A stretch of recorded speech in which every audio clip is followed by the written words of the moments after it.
So మోకాళ్ళలో గుజ్జు జరిగిపోయిందని చాలామంది చెప్తూ ఉంటారు. అసలు ఏంటి ఈ సమస్య, ఎందుకు వస్తుంది, ఎవరిలో మనం చూస్తాము, మరి హెర్బల్ మెడిసిన్ వైద్య విధానం ద్వారా దీనికి చెక్ పెట్టవచ్చా, వివరాలు తెలుసుకుందాం. ఈరోజు మనతో పాటు ఉన్నారు ప్రముఖ హెర్బల్ మెడిసిన్ అంటే alternative medicine specialist doctor Swathi గారు. మేడం నమస్తే అండి. నమస్తే లక్ష్మి గారు. ఇప్పుడు చూస్తున్నారు ఏంటంటే న్యాచురల్ వేస్లో హెల్త్ ఇష్యూని తగ్గించుకోవడం ఎలాగని. సో మోకాళ్ళలో గుజ్జు జరిగిపోయిందని చాలామంది కంప్లైంట్ చేస్తూ ఉంటారు. ఎందుకు ఈ సమస్య వస్తుంది అసలు? ఓకే, ఇప్పుడు మోకాళ్ళ నొప్పులు అనగానే ఫస్ట్ మనం గమనించుకోవాల్సింది ఏంటంటే పేషెంట్స్ మనకు చెప్తారు, ఎవరైతే దీని నుంచి సఫర్ అవుతూ ఉంటారో మోకాళ్ళు నడుస్తున్నప్పుడు బాగా నొప్పిగా ఉంది, స్వెల్ అవుతూ ఉంటాయి మోకాళ్ళ చుట్టూరు, అలాగే వాళ్ళకి మెట్లెక్కి దిగాలన్నా కష్టంగా ఉంటుంది. ఫిజికల్ మూమెంట్ అనేది చాలా దెబ్బతింటుంది. దీనికి మెయిన్ కారణం ఏంటంటే ఏదైతే మోకాళ్ళ ఒక స్ట్రక్చర్లో మధ్యలో మనకి ఏదైతే గుజ్జులాగా పనిచేస్తుందో లిక్విడ్, అది డ్రై అవుతూ వస్తుంది. దీనికి చాలా కారణాలు ఉంటాయి.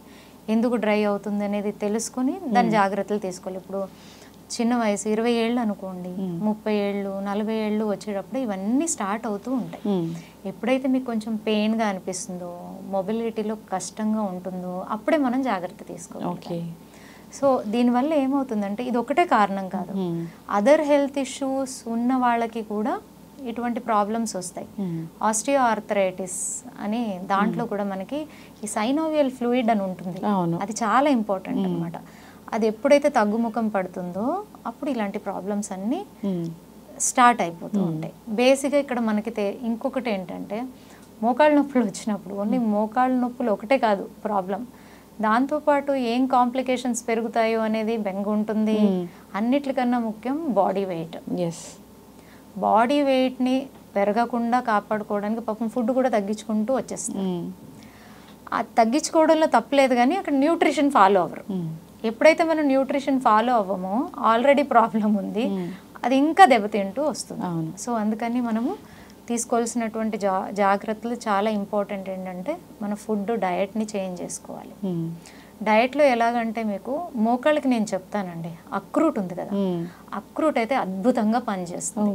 ఎవరికైతే ఇప్పుడిప్పుడే మోకాళ్ళ నొప్పి స్టార్ట్ అయింది లేదా 2-3 ఏళ్ళ నుంచి కూడా మోకాళ్ళ నొప్పి ఉంది అనేటటువంటి వారు ఏం చేయాలంటే డైలీ ఒక 5 నుంచి 8 అక్రూట్స్ నైట్ నానబెట్టేసి రాత్రి పొద్దున్నే ఖాళీ పొట్టతో మంచిగా చీవ్ చేసి తింటే దాంట్లో ఉన్నటువంటి న్యూట్రిషన్ వాల్యూ ఏం చేస్తుంది అంటే మీ మోకాళ్ళ నొప్పికి సంబంధమైనటువంటి ఇన్ఫ్లమేషన్ని తగ్గిస్తుంది, వాపుని తగ్గిస్తుంది, పెయిన్ని తగ్గిస్తుంది.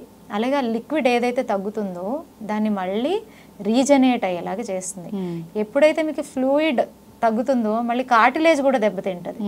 సో అక్కడి వరకు వెళ్లకుండా మనల్ని కాపాడుకోవచ్చు ఇలాంటి చేంజెస్ చేయడం వల్ల.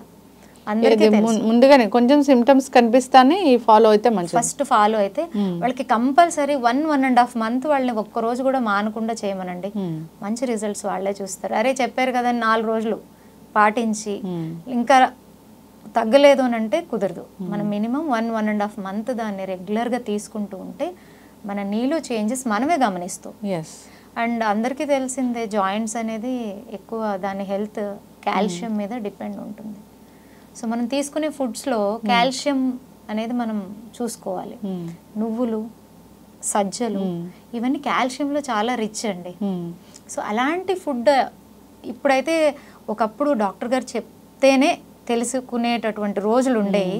ఇప్పుడు మన చుట్టూరా ఉండేటటువంటి టెక్నాలజీ కాల్షియం దేంట్లో ఎక్కువ ఉంటుందని మీరు జస్ట్ గూగుల్లో కొడితే మీకు ఒక 10-15 ఐటమ్స్ అన్న వస్తాయి. దాంట్లో మనం 3-4 సెలెక్ట్ చేసుకొని ప్రతిరోజు మన ఫుడ్లో అలవర్చుకుంటే ఈ ప్రాబ్లం అనేది మనకి చాలా అంటే చాలా వరకు మనల్ని మనం రికవరీ చేసుకోవచ్చు. అలాగే బోన్ హెల్త్కి ఇంకొకటి చాలా ఇంపార్టెంట్ ఏంటంటే వైటమిన్ డి.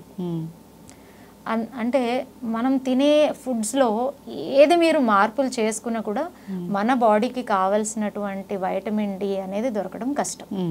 సో దానికి చేయాల్సింది చాలా ఇంపార్టెంట్ అంటే సన్లైట్.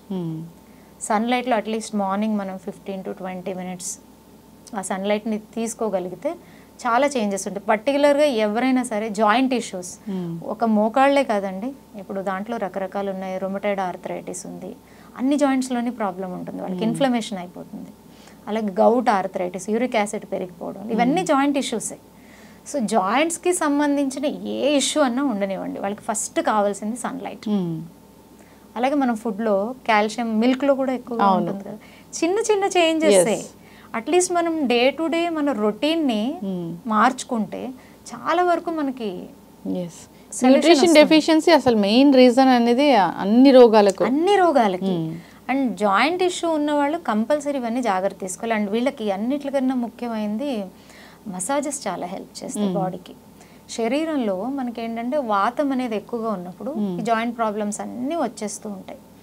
ఏమి లేదు, మనకు మనమే టైం దొరికినప్పుడు నువ్వుల నూనె, ఆవ నూనె అలాంటివి తీసుకుని మంచిగా మన చేతుల్ని మన కాళ్ళని మసాజ్ చేసుకుంటూ ఉంటే సర్క్యులేషన్ బాగా అవుతుంది. ఇప్పుడు మొత్తం శరీరం అంతా మనం మసాజ్ తీసుకోవడానికి టైం ఉండదండి, ఓన్లీ పాదాన్ని తీసుకోవచ్చు. ఒక పాదం మసాజ్ చేయడం వల్ల మీ శరీరం మొత్తం ఆటోమేటిక్గా ఆ మసాజ్ ఒక ఎఫెక్ట్ శరీరం మొత్తం ఉంటుంది అనమాట. సో ఇది వారంలో ఒక్కరోజు చేసుకోవచ్చు కదా. సో ఇలాంటివి చేయాలి. And physical movement, physical activities అనేది చాలా చాలా ఇంపార్టెంట్. దాంట్లో మీకు చాలామంది జాయింట్ ఇష్యూ ఉన్న వాళ్ళల్లో మనం గమనించేది ఏంటంటే వాళ్ళు ఎక్కువ ఎఫర్ట్ పెట్టి ఏమీ చేయలేరు, ఎక్కువ బరువులు ఎత్తలేరు, ఇవన్నీ చేయలేరు. నేను నడవలేనమ్మా, నేను ఎలా చేయగలను అని అడిగే వాళ్ళు కూడా ఉంటారు. వాళ్ళు కూర్చున్న చోటే చిన్న చిన్న సూక్ష్మ వ్యాయామాలు చేసుకోవచ్చు. సో అలాగే మీకు ఒమేగా రిలేటెడ్ ఫుడ్స్ ఏమైతే ఉంటాయో వాటిని ఎక్కువగా తీసుకోవడం, ఇలాంటివన్నీ చేయడం వల్ల మీకు చాలా వరకు జాయింట్ ఇష్యూస్ నుంచి బయటపడే అవకాశం ఉంది. మీకు ఒక మంచి హోమ్ రెమెడీ చెప్తానండి, చాలా అద్భుతంగా పనిచేస్తుంది. ఇది అందరి ఇంటి దగ్గర ఉండేటటువంటి చెట్టు, పారిజాతం చెట్టు. ఆ పువ్వులు అందరికీ తెలుసు, దాన్ని మనం చేత్తో తీసుకోకూడదు, కింద పడినప్పుడు తీసుకుని అది భగవంతుడికి సమర్పించాలి, అంత పవిత్రమైనది అని. అంటే ముందే వాళ్ళు అనలైజ్ చేశారు దాని ఒక మెడిసినల్ వాల్యూస్. అందుకే దాన్ని పిక్ చేయకూడదు, ఎందుకంటే అది మనం పిక్ చేసినప్పుడు ఏమవుతుందండి, మనల్ని ఎవరైనా పిన్ చేస్తే ఏమవుతుంది, పెయిన్ వస్తుంది. అది పెయిన్నే తీసేటటువంటి ప్లాంట్ కాబట్టి దాన్ని మనము పిక్ చేయకూడదనే ఉద్దేశంతో గురువులు పెట్టినట్టు ఉన్నారు. సో ఇది ఎలాగంటే ఈ ప్లాంట్కి లీవ్స్ ఉంటాయి కదా, 8 to 10 లీవ్స్ తీసుకోవాలి. తీసుకుని దాన్ని కొంచెం మంచిగా స్మాష్ చేసేసి దానికి ఒక గ్లాస్ ఆఫ్ వాటర్ యాడ్ చేసి దాన్ని మంచిగా బాయిల్ చేయాలి. బాయిల్ చేసేటప్పుడు కొంచెం జింజర్ని యాడ్ చేయడం వల్ల దాని ఒక మెడిసినల్ వాల్యూ ఇంకా పెరుగుతుంది. దాన్ని మనం ఫిల్టర్ చేసుకొని టీ లాగా తాగాలి. నేను చాలామంది పేషెంట్స్కి ఇది రికమెండ్ చేశాను, అద్భుతమైన రిజల్ట్స్ అండి. ఎవరైతే ఇవన్నీ తీసుకుంటూ ఉంటారో వాళ్ళలో బ్యాక్ పెయిన్ రిలీవ్ అవుతుంది, సయాటిక్ పెయిన్ అని ఉంటుంది, మొత్తం నడుము నుంచి కాలు కింద భాగం వరకు లాగుతూ ఉంటుంది, నడవడానికి కష్టపడుతూ ఉంటారు వాళ్ళకి. ఈ నీ పెయిన్లో ఇది ఎంత అద్భుతంగా పనిచేస్తుంది అంటే ఇది ఆ గుజ్జుని కరగనివ్వదు, ఆ కరిగినటువంటి గుజ్జు బాగా తయారవుతుంది, కార్టిలేజ్ని డ్యామేజ్ అవనివ్వదు, అలాగే ఆ వాపులంతా తీసేస్తుంది, పెయిన్ని రిలీవ్ చేస్తుంది. చాలా అద్భుతమైంది. మనం ఏంటంటే ఓన్లీ జాయింట్ పెయిన్స్ ఉన్న వాళ్ళే కాకుండా వాళ్ళ పేరెంట్స్లో జాయింట్ పెయిన్స్ ఉన్నాయి, ఆపరేషన్స్ చేయించుకుని ఇబ్బంది పడినటువంటి వాళ్ళ పేరెంట్స్ చాలా మంది ఉంటారు కదా, అలాంటి వారు కూడా కొంచెం చిన్న ఏజ్ నుంచే మనం దీన్ని ఒక హర్బల్ టీ లాగా చేసుకొని తీసుకుంటే చాలా అద్భుతమైన రిజల్ట్ ఉంటుంది. సో ఇది సింపుల్, అందరూ చేసుకోవచ్చు. సో ఇది వాడిన తర్వాత వాళ్ళే కమెంట్ చేస్తారు అనుకోండి. సో ఇలాంటి చేంజెస్ మనం తీసుకురావడం వల్ల చిన్న చిన్న ఎక్సర్సైజెస్, నీ స్ట్రెంథనింగ్ ఎక్సర్సైజెస్, డయట్ని ప్రాపర్గా ఫాలో అవ్వడం ద్వారా ఇటువంటి ప్రాబ్లమ్స్ లేకుండా మనం హెల్తీగా ఉండొచ్చు. ఖచ్చితంగా మ్యామ్, చాలా చక్కగా చెప్పారు. నిజంగా హెర్బల్ మెడిసిన్ అంటే ఆ మెడిసిన్ పక్కాగా పనిచేస్తుందనే ఒకటి నానుడైతే ఉంది. సో ఈ హర్బ్స్ అనేవి ఇప్పటివి కావు, పురాతన కాలం నుంచి వస్తున్నవే. సో ఇప్పుడు ప్రాచీన ఆయుర్వేద గ్రంథాల్లో వీటి గురించి చాలా చక్కగా చెప్పడం కూడా జరిగింది. ఎస్, చక్కటి ఇన్ఫర్మేషన్ అండి. నిజంగా పారిజాతం చెట్టు అంటే చాలా గొప్పది, దానికి చాలా పెద్ద చరిత్రే ఉంది. సో అదొక డివైన్ ప్లాంట్ లాగా చెప్తూ ఉంటారు. సో అలాంటి దాంట్లో మెడిసినల్ వాల్యూస్ అంటే చాలా చక్కగా చెప్పారు. సో వాడుకోవాలని కోరుకుందాం. ఎవరికైనా ఇంకా ఇబ్బంది పెడుతూ ఉన్నప్పుడు ఒక హెర్బల్ మెడిసిన్ స్పెషలిస్ట్గా మీరు వాటిని తగ్గిస్తారు కాబట్టి కాంటాక్ట్ చేయాలని కోరుకుంటున్నాం. తప్పకుండా.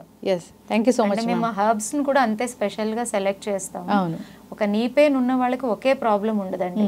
సో వాళ్ళకున్న అదర్ ఇష్యూస్ని కూడా కన్సిడర్ చేసి అప్పుడు వాళ్ళకి సంబంధించిన హర్బ్స్ని ప్రిపేర్ చేసి ట్రీట్ చేయడం జరుగుతుంది. అప్పుడు మంచి రిజల్ట్స్ ఉంటాయి. ఎస్, డిపెండ్స్ ఆన్ వాళ్ళ మెటబాలిజం, వాళ్ళకి ఎన్నో other health issues. Even diabetes ఉన్న వాళ్ళు కానీ, థైరాయిడ్ ఉన్న వాళ్ళు కానీ, వాళ్ళకి ఇంకా కొంచెం ఇష్యూ ఇది పెరుగుతుంది అనమాట. అవును. ఎస్, చక్కటి ఇన్ఫర్మేషన్ అండి. ధన్యవాదాలు. Thank you ma'am.